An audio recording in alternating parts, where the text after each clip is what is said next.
Hello and welcome to this Friday edition of Global Lens on Newsline Live with me, Neha Khanna. As always, we have a packed show for you. Let's begin with our top focus. 105 days into the Israel-Gaza war, Israeli Prime Minister Benjamin Netanyahu has yet again set the cat among the pigeons by publicly and belligerently saying no to a Palestinian state. During a combative press conference on Thursday, Netanyahu rejected the prospect of Palestinian statehood after the Israel-Hamas war in Gaza and vowed to even resist Israel's closest ally, the United States, on this issue. Netanyahu says he has told the United States that he opposes the establishment of a Palestinian state once the conflict in Gaza comes to an end. A defiant Netanyahu again vowed to press on with the offensive in Gaza until complete victory, the destruction of Hamas and return of the remaining Israeli hostages, adding that it could take many more months. With almost 25,000 Palestinians killed in Gaza, according to the Hamas-run health ministry, and 85% of the Strip's population displaced, Israel is under intense pressure to rein in its offensive and engage in meaningful talks over a sustainable end to the war. Israel's allies, including the US and many of its foes, have urged a revival of the long-dormant two-state solution in which a future Palestinian state would sit side by side with an Israeli one. The hope in many circles was that the current crisis could force the warring parties back to diplomacy as the only viable alternative to endless cycles of violence. But from Netanyahu's comments, his intention appears quite the opposite. Netanyahu insists that Israel must have security control over all land west of the River Jordan, which would include the territory of any future Palestinian state. He said this is a necessary condition and it conflicts with the idea of Palestinian sovereignty. But what to do? I tell this truth to our American friends, and I also stopped the attempt to impose a reality on us that would harm Israel's security, he said. In fact, Netanyahu was so combative during this press conference, he accused the Israeli media of spreading pessimism about the progress of the war and said both Hamas and Iran were hoping to see his government fall and elections in Israel held mid-war. Netanyahu, while launching scathing attacks on the Israeli media, said going to elections would be irresponsible and would badly halt the war effort, as it would divide the people when the unity is most essential. The ones who are hoping for this and for all the other things that we hear in the TV studios night after night are Hamas and its backer Iran. We won't give in to them. We will bring complete victory, he said.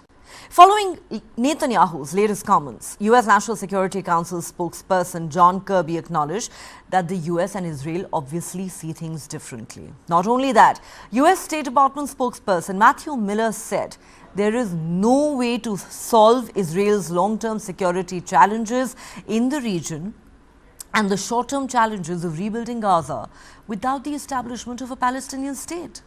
Miller said Israel has an opportunity right now as countries in the region are ready to provide security assurances to Israel. Israel and its biggest backer, the United States, now appear to be at odds, with Netanyahu and his right-wing coalition government largely rejecting the establishment of a Palestinian state, even though Washington maintains that the two-state solution is the only feasible way to bring lasting peace to the region. Last week, U.S. Secretary of State Antony Blinken, during his fourth visit to the Middle East since the 7th October attacks by Hamas, took a rough agreement to Israel that its predominantly Muslim neighbors would help rehabilitate Gaza after the war and continue economic integration with Israel, but only if Israel committed to eventually allowing the creation of an independent Palestinian state. U.S. brokered talks on a Palestinian state in territory now occupied by Israel collapsed almost a decade ago. Netanyahu claims that the lack of Palestinian statehood has not stood in the way of normalization agreements between Israel and some Arab states a few years ago, and that he still intends to add more countries to those accords.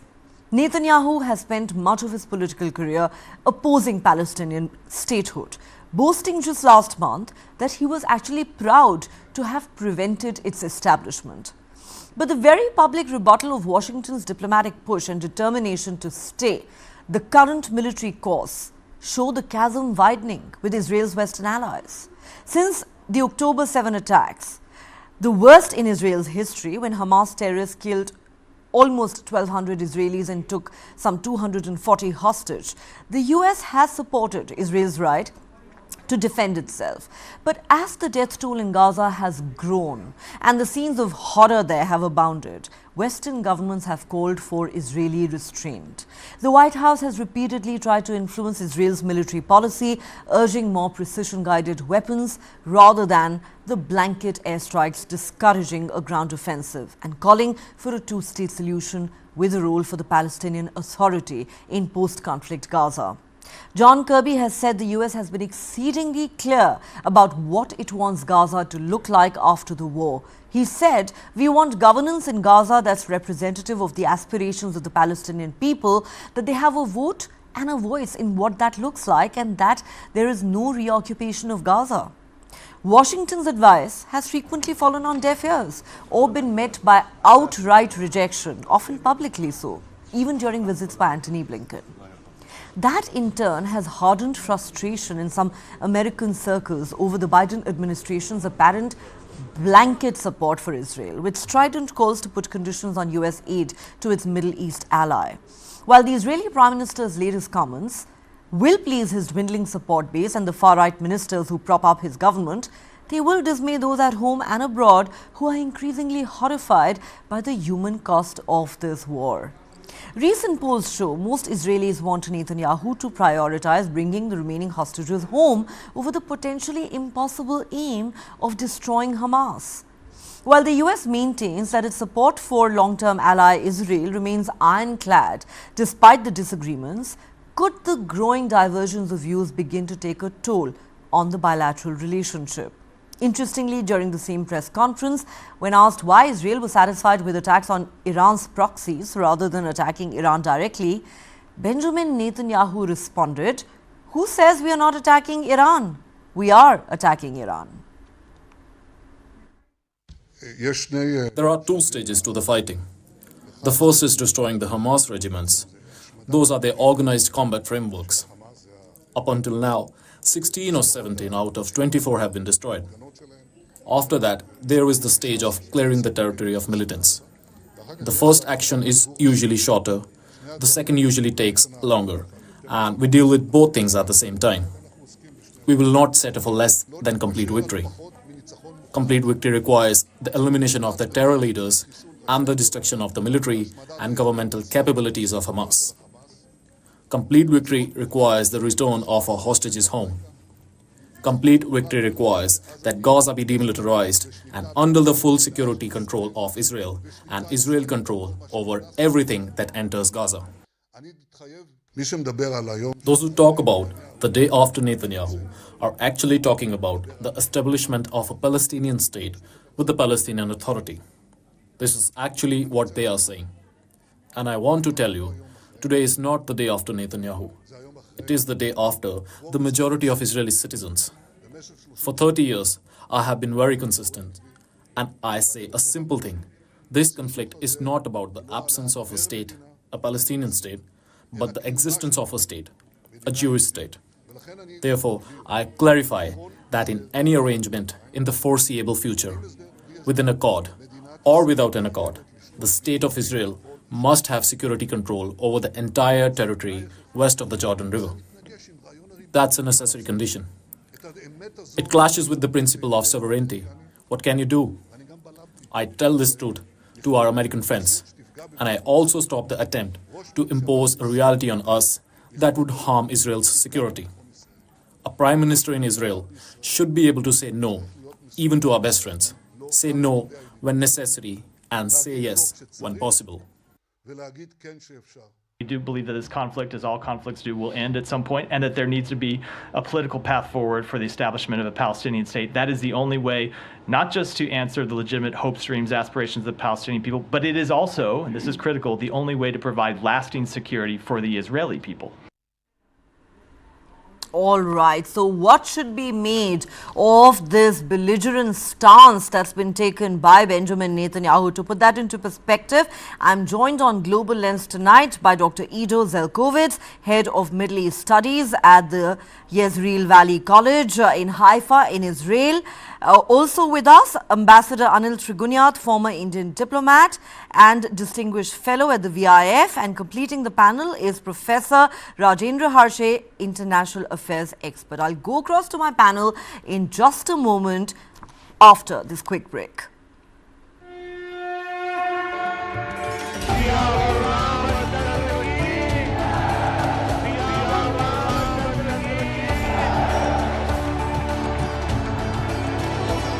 392 pillars, 44 doors.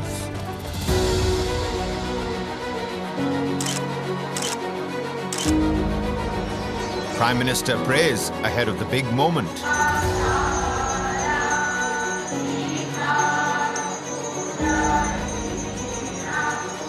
Special rituals in Ayodhya.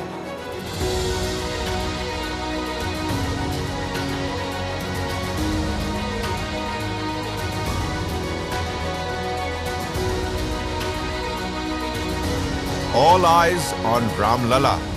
पूरी दुनिया उत्सुकता के साथ 22 जनवरी के ऐतिहासिक क्षण का इंतजार कर रही है. Pran Pratishtha. Rolling coverage. Only on News 9 Live. Welcome back. You're watching Global Lens on News 9 Live with me, Neha Khanna. We're discussing the Israel-Hamas war and the latest controversy that's been stirred by the Israeli Prime Minister with his remarks. Okay, let me go across to our Israeli guest first, Dr. Ido Zelkovitz. Dr. Zelkovitz, Benjamin Netanyahu says no to a Palestinian state. He takes the stance quite publicly and belligerently. He says Israel must have security control over all land west of the River Jordan, which would, of course, as we know, include the territory of any future Palestinian state. He says this is a necessary condition and it conflicts with the idea of Palestinian sovereignty. But what to do? I tell this truth to our American friends, and I also stopped the attempt to impose a reality on us that would harm Israel's security. Netanyahu, in fact, says he takes pride in the fact that as Israeli Prime Minister, he has prevented the establishment of a Palestinian state.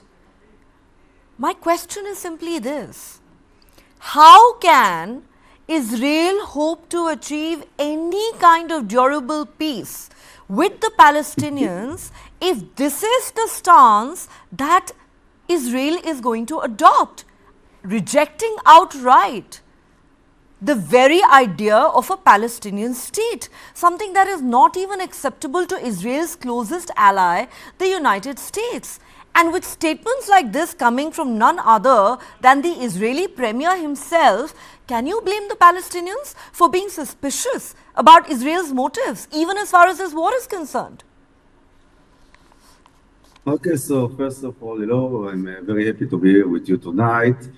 I will try to clarify the Prime Minister Netanyahu words in the right context. Well, I think that Prime Minister Netanyahu actually tried to create a dialogue with its own political base. And if I will try to explain what is the common approach among the Israeli military and diplomatic and political apparatus in Israel, I will say the following. First, in the short run, everyone that have a clear view about what's going on between Israel and the Palestinians can loudly say that there is no any chance in the short run to achieve political settlement between Israel and the Palestinians, due to the fact that we are running now a war against the Hamas terrorist regime in the Gaza Strip. One cannot sign a peace treaty with the Palestinian Authority in the West Bank as long that you don't control over the Gaza Strip. Furthermore, I think from my analyzing point of view that if one will go in the end of this war into a direct track that will lead into independent Palestinian state, and that will be created, by the way, as a direct result of this war. It will create a huge damage to our future over here in the region, both Israelis and Palestinians. I don't think that Israel can let itself to sign peace treaty with the Palestinians as a result of this war, because this will be the interpretation of this sort of maneuver will be that Hamas actually created the independence war of the Palestinians, that will strengthen Hamas' position and its place among the Palestinians. And Israel, I think the Israel's most important goal of this war is to topple down Hamas regime and put an end to its sovereign capabilities in the Gaza Strip.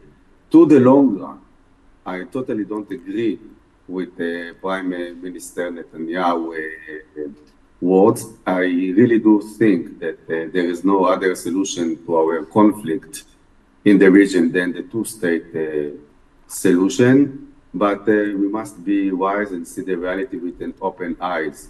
If one wants to achieve this solution in the future, well, the political process should be done progressively, and there should be some measures that will be taken to the way.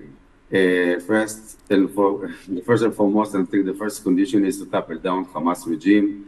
Then we should work very closely with our Western allies, and must demand from Palestinians. And one sentence with your permission, and we must demand from our Western allies that will help the Palestinian society go through a process of trouble here Nazification, because without changing the Nazification views among the Palestinian society, we cannot sign any peace treaty with them. Okay, you're absolutely right there. The trouble, however, is that, with Israel striking a discordant note repeatedly, it looks like it is no longer interested in working in conjunction with Western governments. And Western governments are now increasingly uncomfortable. It is reassuring, Dr. Zelkovitz, to hear that there are Israelis like yourself who disagree with the Prime Minister, who do understand that the only lasting solution can be the two-state solution. However, the trouble is that progressive, sane voices like yours do not run Israel right now. It is run by a bunch of warmongers, a far-right government that doesn't seem to be serious about achieving peace at all. So let me now take this to Ambassador Anil Trigunyat. Ambassador Trigunyat, Netanyahu, who, as we know, has his back to the wall, his approval ratings at home are at an all-time high. And you talk to any sensible Israeli and they will tell you, whenever there's an election in Israel, this man will go. Now, he can indulge in all the warmongering he likes to please his support base, which, as we know, is dwindling. We know that he is at the helm of a far-right government, which is propped up by elements like Ben Gavir. But, wouldn't it be correct to say that by making statements such as these, Benjamin Netanyahu is making matters worse for everyone, including his own country? Because I do not understand how Israel can hope to bring lasting peace and security for its own citizens if it will continue to indulge in this sort of warmongering and take the stand that we do not accept the Palestinian state at all. And wouldn't it be correct to say that Washington may fast be losing patience with Tel Aviv, given the kind of statements that are being made by Benjamin Netanyahu, who seems to be completely defiant? He doesn't even seem to care what his biggest backer, the United States, says. Well, Neha, you are absolutely right. Unfortunately, Netanyahu, as long as his political career is there, he has never agreed to the establishment of a Palestinian state. He discarded the Oslo Accords, and all through he has tried to create problems. And now that he's running this most ultra-rightist government with Ben Gvir and Smotrich type of people, he is just voicing that. In fact, if you remember, President Biden on day one, when he was coming to Israel in the wake of this dastardly attacks on Israeli civilians, he had told him very clearly that there should be a roadmap out for Gaza, that Gaza should be governed by Palestine because it was part of the agreed Palestine. And both Palestinian Authority as well as Israel had recognized in the Oslo Accords the existence of the two states. But that has not been followed because of people like Netanyahu. The problem is when Netanyahu is looking at his own future rather than his own country's security, durable security or peace. He is only looking at how to survive in this, try to create some kind of a support for his ventures, which is misadventure, I would say now, because it is not getting, as everybody knows, that Israel is becoming isolated day by day. And if United States has recognized now that they can no longer continue to support this stance, this is not a good news for Netanyahu or for Israel. Because as long as United States, and I have no doubt they will continue to stand with them, and where we have arrived today is also because of the United States. But the Jewish lobby within in United States, which really calls the shots, is itself divided. It is no longer seeing this war as a war for self-defense. It is seeing as a collective punishment. And whatever global sympathy he had got in the wake of October 7th, frankly, has been frittered away much sooner. And thereafter, he continues to defy the international community, international organizations, calling for the, if somebody says something, then they just go out with the. So I think that he is becoming, he's only looking at his own interest in this whole thing. He's not interested in resolution. He does not seem to be, in my view now, talking any thing which is legitimately useful for the Israeli people. Because at the end of the day, everyone, including Dr. Edo, agrees that until and unless there is some kind of an agreement between the two sides, there will be no durable peace. And I think everyone wants, Israelis want peace, the Palestinians, ordinary Palestinians. There are terrorist groups in Hamas, like Hamas in Palestine, and there are ultra-rightist groups in Israel also. And therefore, the state cannot become a part of this kind of a collective punishment. And that's something that nobody agrees. And the Americans have begun to realize because they are being isolated. They are the ones who are facing the problem. And that is why they are unable to, they are very worried about the expansion of this war into other territories. And if that happens, then that will be a complete disaster waiting to happen. So I think that it is important that instead of his personal, you know that Netanyahu has been facing these criminal charges. He might go to jail. He might be removed after this. Once the investigation happens, as to what kind of security lapses occurred because of which these kind of attacks took place. So he is basically, in my view, sitting on a tiger. And the moment he gets down, the tiger might eat him up. Well, that is very articulately put. Let's be very clear. There is a great degree of war fatigue, even in Israel.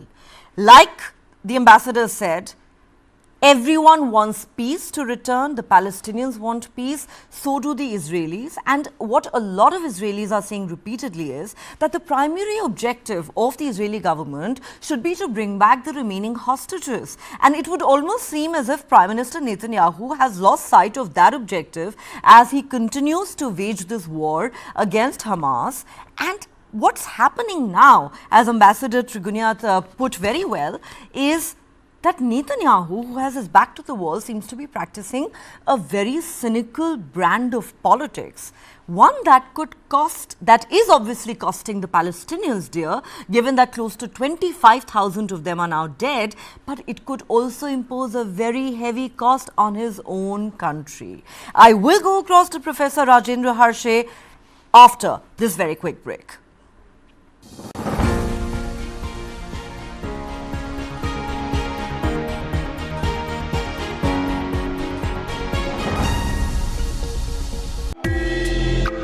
Currently, the industry is facing a lot of challenges as far as demand is concerned. Basically, the US markets has slowed down because of high inflation.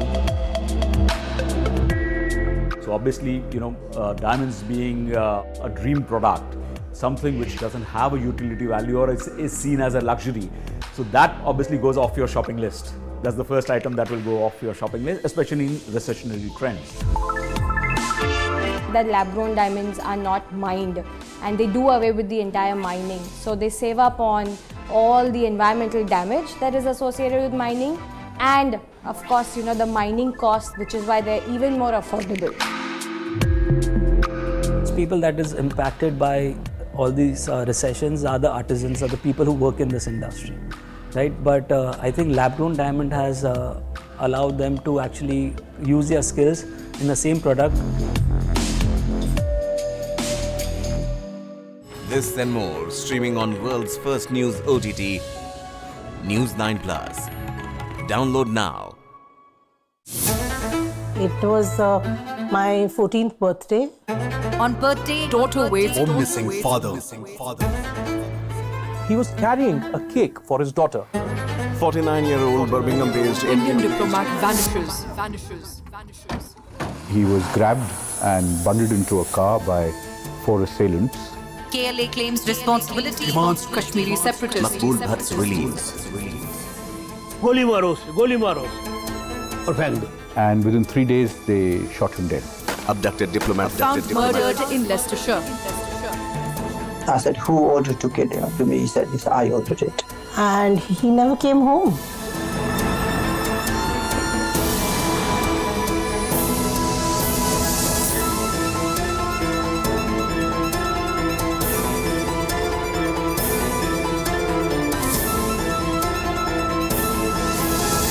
Stop searching, start streaming. Download the world's first news OTT, News 9+, ahead of the curve.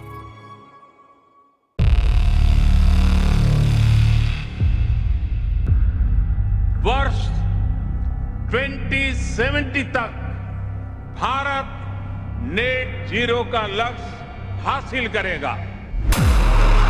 There is certainly a wall of capital coming into the clean tech, climate tech space, not just in India but across the world.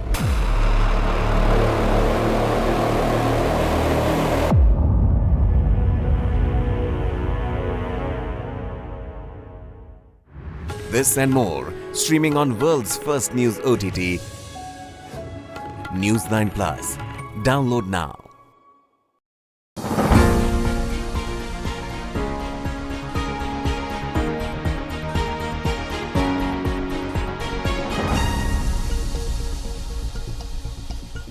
Welcome back. You're watching Global Lens on News 9 Live with me, Neha Khanna. We're discussing the Israel-Hamas war. Let me go across to Professor Rajendra Harshe now.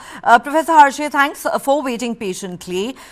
What do you make of this belligerent stance that's been taken by Netanyahu, publicly rejecting the Palestinian statehood, and the fact that America is clearly at odds with Netanyahu? There seems to be growing discomfort in Washington, which has on record said the only way to achieve lasting peace in the region is via a two-state solution. Now, my question is, do you believe there is genuinely a growing divergence between Israel and its biggest backer, the United States, and that it could perhaps begin to impact the bilateral relationship in the months ahead as Biden faces a crucial election in his country? Or do you believe that this appears to be more of posturing on part of the United States than anything else, given that it still maintains that its support for Israel is ironclad? It continues to defend Israel at every given opportunity, including at the United Nations Security Council. It continues to offer financial aid and supply weapons to Israel. How do you look at it? I think you have put several questions and give me little time. First is on 7th October, when Hamas attacked, the United States was absolutely sympathetic. And they formally kind of extended aid. They thought that it is necessary that Hamas are beaten back. But the fallout of it was very extraordinary retaliatory measures, unprecedented retaliatory measures by Israel. And there was virtually genocide where 25,000 Palestinians have already died. So when you look at United States, it has a dilemma. First is that they have been allegedly championing human rights all the time in the world. And that if such a gross violation of human rights takes place, they will have to kind of take side, no particular side, but bring back that two-state solution. And as my friend Anil was talking about, that Israel no longer cares for Oslo Accord or two-state solution at all at this stage, and they have become absolutely belligerent as far as two-state solution is concerned. Not merely that, entire international community is also now pressurizing Israel to go slow, perhaps come down and settle the issues with Hamas and come to some conclusion where peace is established, ceasefire takes place, and then take a long-term solution of two-state solution. But they are not ready. And this is so because in spite of South Africa's application in the International Court of Justice, where it has gone against Israel, thinking of it as an erstwhile apartheid state in South Africa. So the Israel's discrimination is also known. And somewhere, if you look at the whole show, America has its own compulsions to somewhere talk what it is talking. Israel has its own compulsions. This particular thing, which was emphatically brought out by Anil and also by his predecessor from Israel, that Netanyahu is trying to protect his own power, protect his own right-wing coalition. He's even jingoistic. He's forgotten democratic procedures, forgotten Israeli people and their sentiments. And Israelis are not only in Israel, or Jewish people are not only in Israel. All over the world, sometimes people who are of Jewish origin, they are protesting against what is happening in Palestine. But Netanyahu doesn't care. Somehow he wants to hold on to power, hold on to his government. And if free and fair elections are taken, if they take place in Israel, Netanyahu might be in trouble. Then it will be tested whether they have really pluralist society, independent judiciary, independent parties functioning, and he's afraid of it because so far, in so many ways, he has turned authoritarian. There are no checks and balances operating within Israel today, and that is the kind of reality we see. At one stage, I feel that America and Israel possibly could be both posturing or posture mongering, but long-term support of Western powers will be Israel. If Israel comes down slightly from its kind of pedestal and tries to argue in terms of adjustment, agreement, then America also may change its stance. But right now it looks like Israel is belligerent, Netanyahu is belligerent, he doesn't want to accept what United States says. So apparently, outwardly, ostensibly, it looks like, fight between client and a patron. Actually, America cannot do without, Israel cannot do without the United States or the West and their support. The problem for United States, and this is the last point I want to make, that the entire region is now getting plagued with war. You have Israel and Hamas. You have Western Bank where there is tension. You have Yemen and there is tension, Houthis. Then you have Iran becoming belligerent, supporting Hamas, Iran kind of attacking Pakistan. So war is spreading, and this, if you say within last week only, war has been spreading. Where are the projects of peace? And how far Middle East, the entire West Asian region will sustain itself like this? And Israel really is a thorn for many Arab countries also, which are oil producing, which are important in the kind of heartland of global energy related relations, important part of global chain supply. So America has to take everything into account. Israel perhaps is taking this narrow position because, as rightly was argued earlier, that Netanyahu wants to hold on to power. He wants to protect himself. But how it will be sorted out, we have to wait. We need not jump to the conclusion. Somewhere it will be possible that Netanyahu will cease to be petulant after some time, and America will also cease to even think of talking about two-state solution. You can never say international politics changes. But at the moment, I kind of quite see that, there is a conflict between the two. And this is because Netanyahu's urge to hold on to power, as it was argued earlier, Absolutely. and urge to deny Palestinians the state. That is what it is. Right. And in fact, so cynical is Netanyahu's politics that some believe that he may want to continue with this war just so he can stay in power, because he realizes that the moment this war is over, Israel is likely to see a fresh election, and you look at any opinion poll in Israel, it points in only one direction. Netanyahu will be dislodged. Absolutely. Democracy will be tested, pluralism will be tested, and independence of judiciary also. All these things will be tested. And There are let's no not checks forget, and balances operating.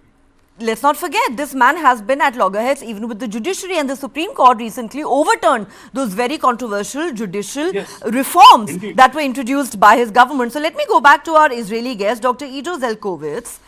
You know, you heard our other guests. My question is very simple. Netanyahu can say what he likes, but it is very clear to everyone that the United States of America is very uncomfortable with Netanyahu's belligerent stance. They continue to insist that the two-state solution is the only way forward. There are many in the United States today who are putting pressure on the Biden administration, questioning their blanket support for Israel, and they're even demanding that the United States impose conditions on US aid to Israel. And as you heard from one of the guests, Professor Rajendra Harshe, whether it likes to admit it or not, Israel needs the United States. It cannot fight or win this war without the backing of the US. Therefore, my question is, should Israel not worry that the US is not supporting it on this issue anymore? How can Netanyahu say that he doesn't care what the US says? That's a very good question and a tough one. I will say the following.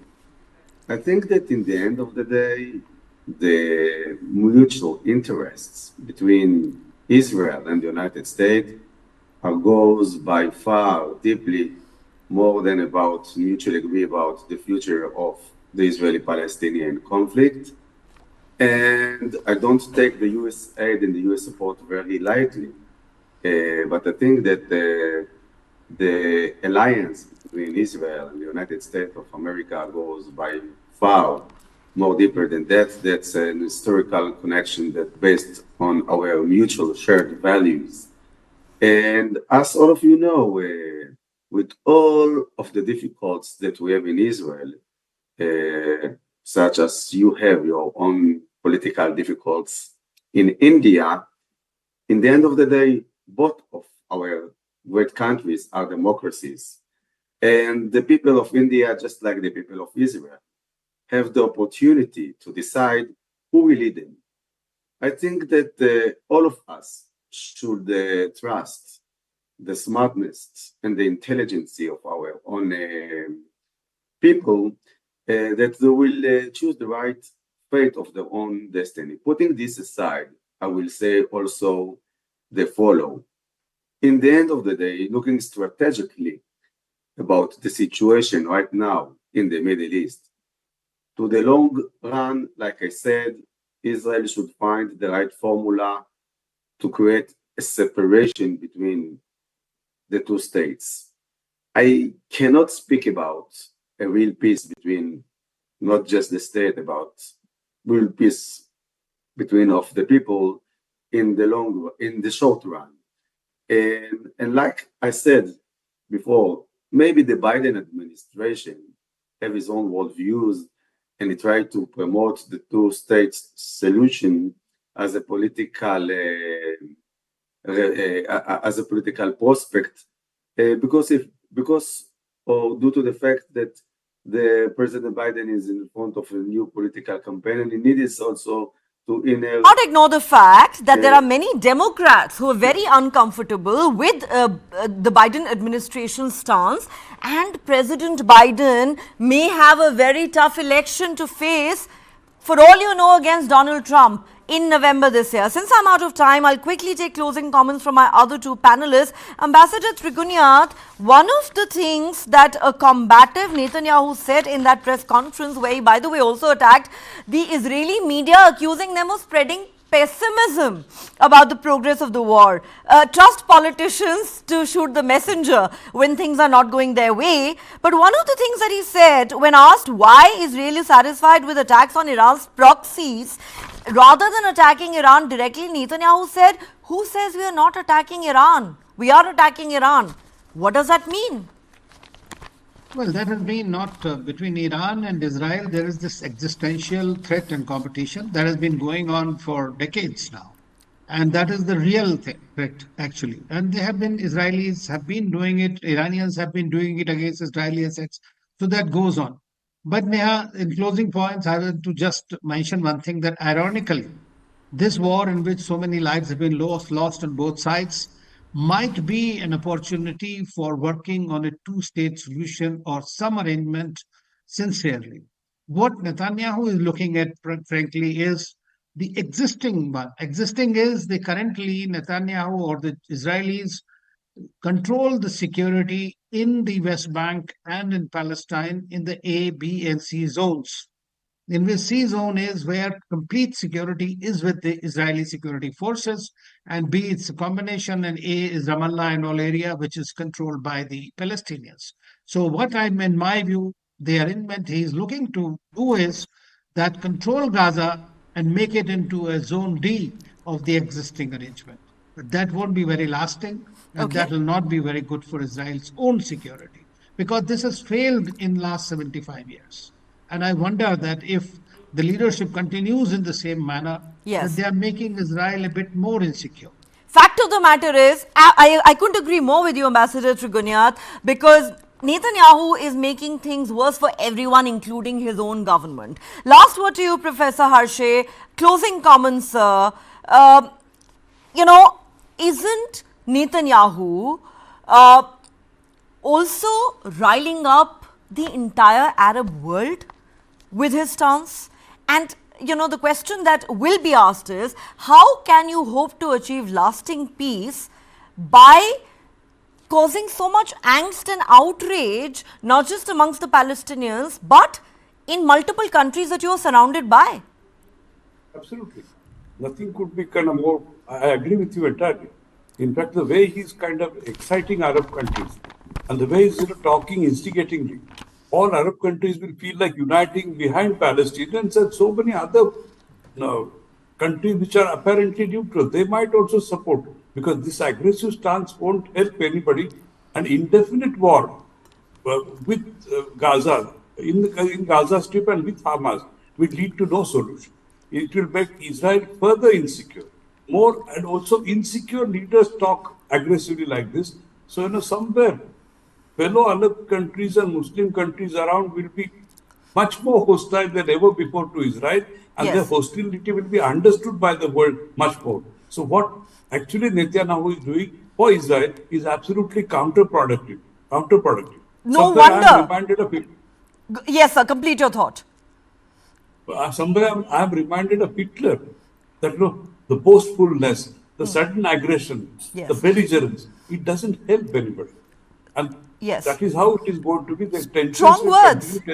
Strong words. You're drawing comparisons here between Hitler, the world's worst known despot and authoritarian leader, and Netanyahu, because Netanyahu is exhibiting those authoritarian streaks. Tendencies are those, and so many people in the hospitals have been killed, nurses have been killed, I agree with you, sir. Have been killed, civilians have been killed. Yes. So what is it? Absolutely. Civilians are never killed in the war. Absolutely. And Israel, you know, will not be judged kindly by history.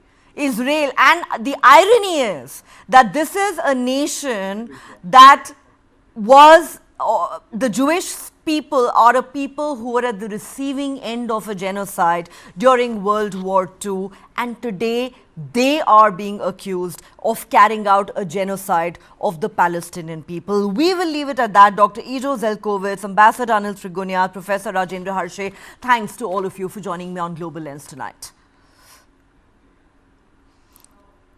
All right, from the Israel-Hamas war, let's now turn our attention to the growing tensions between Iran and Pakistan.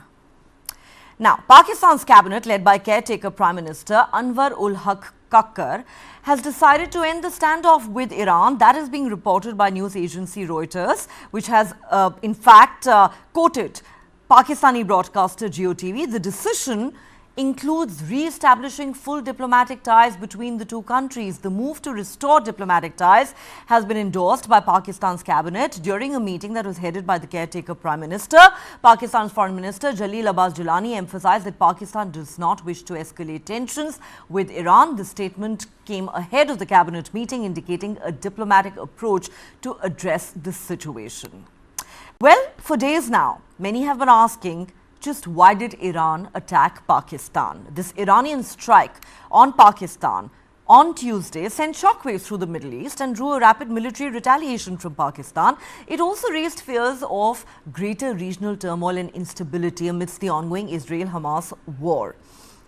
Some analysts, as well as Iranian officials, now say the move on part of Iran that took most people by surprise was driven by Tehran's efforts to reinforce its internal security rather than its ambitions for the Middle East. Both the heavily armed neighbors, often at odds over instability on their frontier, appear to want to try to contain the strains resulting from the highest profile cross-border intrusions in recent years. Iran sent shockwaves around the region on Tuesday with a missile strike against what it described as a hardline Sunni Muslim militant group in southwest Pakistan. 2 days later, Pakistan in retaliation attacked what it said were separatist militants in Iran. This was the first airstrike by warplanes on Iranian soil since the 1980 to 88 Iran-Iraq war. Tuesday's strike was one of Iran's toughest cross-border assaults on the Sunni militant group, the Jaish al-Adl in Pakistan, which it says has links to the Islamic State. Now, the move deepened worries about Middle East instability that has spread since the Israel-Hamas war erupted in October. Iran-allied militias from Yemen to Lebanon have launched strikes on US and Israeli targets, including on Red Sea shipping, in sympathy with Gaza's Palestinians and Hamas in particular. It also came a day after Iran launched attacks in Iraq and Syria, which it said targeted Israeli espionage and Islamic State operations, respectively. But the tit-for-tat blows between Iran and Pakistan occurred far from that war zone in remote borderlands where separatist groups and Islamist militants have long carried out attacks on government targets, with officials in Pakistan and Iran often accusing each other of complicity in the bloodshed. Now, Gregory Brew, an analyst at Eurasia Group and international risk consultancy, says Tehran's strikes were motivated in large part by Iran's rising concerns about the threat of domestic militant violence in the wake of a deadly 3rd January bombing claimed by the Islamic State, which left close to 100 people dead. Brew says there's a lot of domestic pressure to do something, and the leadership in Iran is responding to that pressure.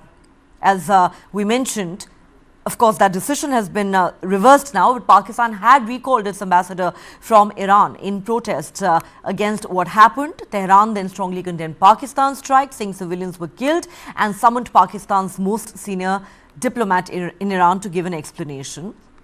But in their statements, neither government sought to make a link to the Gaza war or to attacks carried out in support of Palestinians by a network of Arab militias allied to Iran from the Mediterranean to the Gulf.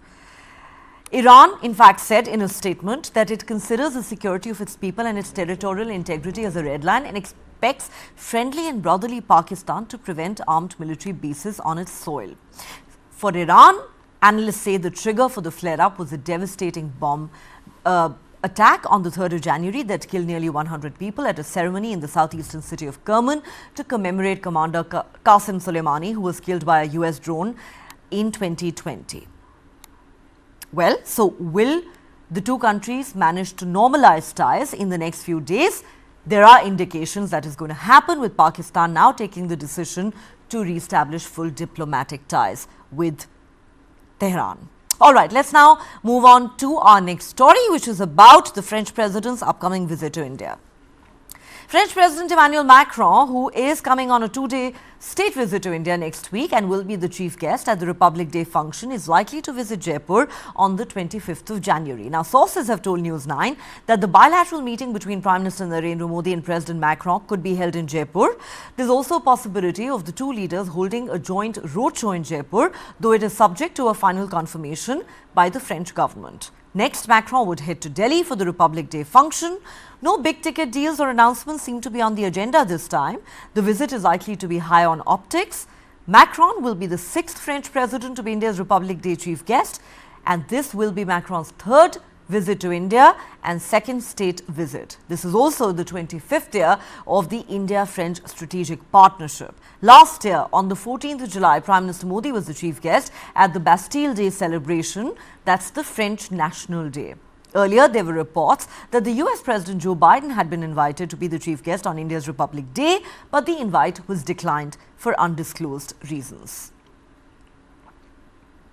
And as we wrap up this Friday edition of Global Lens, we have our final report for you from Thailand.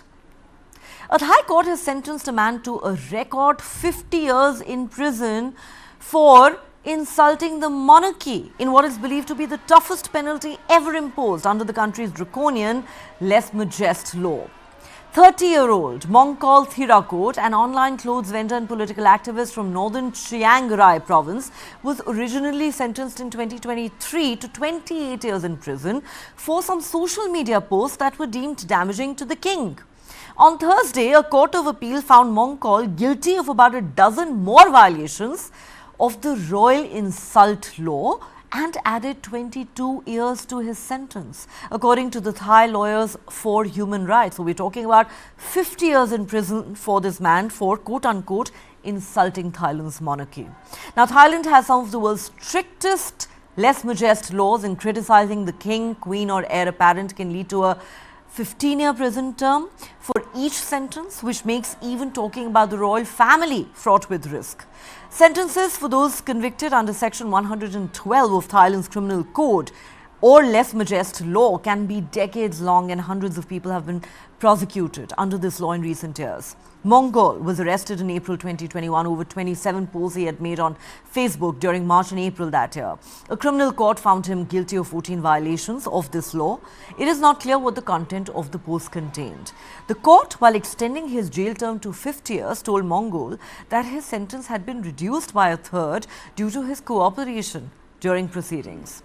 The record-breaking 50-year prison sentence for some Facebook posts makes it undeniable that Thailand's anachronistic lèse majesté law is in dire need of reforms, according to activists who say that Thailand cannot expect to become a member of the UN Human Rights Council later this year if it refuses to address the elephant in the room. The previous record jail time for a lèse majesté conviction was in 2021, when a 65-year-old woman was sentenced to 43 years for sharing audio clips on YouTube and Facebook that were deemed critical of the kingdom's royal family. The court had initially handed her a sentence of 87 years, but halved it later because of her guilty plea. For years, human rights organizations and free speech campaigners have said lèse majesté has been used as a political tool to silence critics of the Thai government. Anyone, ordinary citizens as well as the government, can bring these charges on behalf of the king, even if they're not directly involved with the case. But rights groups say the right to freedom of expression in Thailand has come under increased attack since 2020, when youth-led protests erupted across the country demanding constitutional and democratic reforms that included reducing the military's power and influence in politics and reforms to the powerful monarchy. And since the start of those protests in July 2020, close to 2,000 people have been prosecuted for their participation in political assemblies and for speaking out, with almost 300 of those cases involving children. Well, that's all the time we have on this edition of Global Lens. If you have been, thanks so much for watching. Have a great weekend ahead. Do join us at the same time on Monday.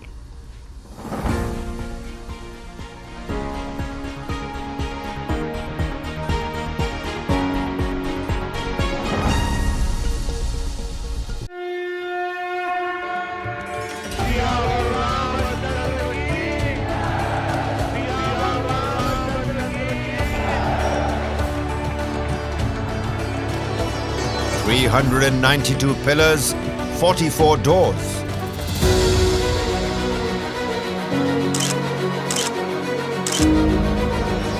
Prime Minister prays ahead of the big moment.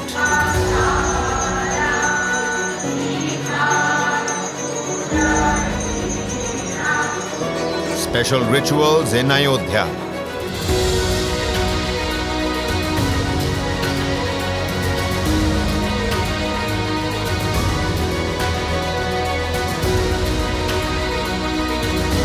All eyes on Ram Lala.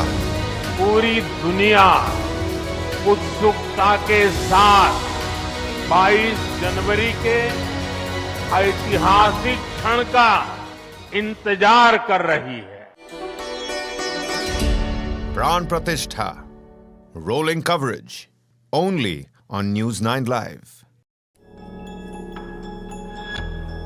Since the last 2 years, Khalistani terror groups are threatening Indian diplomats in Canada, US, UK and Australia. Investigations of these threats led us to the first ever abduction and killing of an Indian diplomat, Ravindra Matre, in UK's Birmingham in 1984. Our months-long investigation finally led us to the murderer of Ravindra Matre, who has been hiding in Pakistan.